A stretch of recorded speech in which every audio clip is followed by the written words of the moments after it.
అందరికీ నమస్కారం. 30 days of ఆంధ్రప్రదేశ్లో ఈరోజు day 15.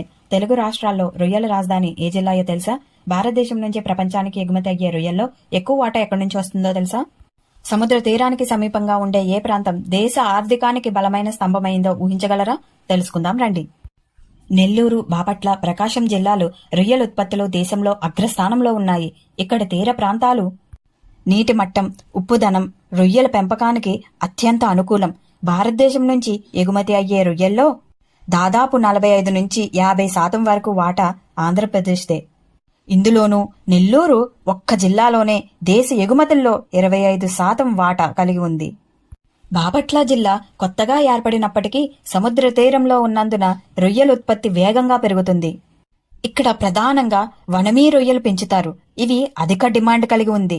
America, China, Japan, Europe వంటి దేశాలకు పెద్ద ఎత్తున ఎగుమతి అవుతున్నాయి.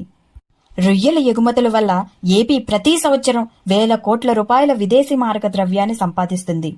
ఇది రైతుల జీవనోపాధానికి కూడా మద్దతిస్తుంది. అనేక గ్రామాల్లో రొయ్యల ఫార్మింగ్ ప్రధాన వృత్తిగా మారింది. సముద్ర తీరాల ఆశీర్వాదం, రైతుల కష్టం ఈ రెండూ కలిసినప్పుడు ఏపీ రొయ్యల ప్రపంచాన్ని గెలిచాయి.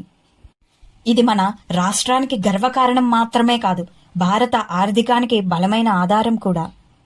Thank you.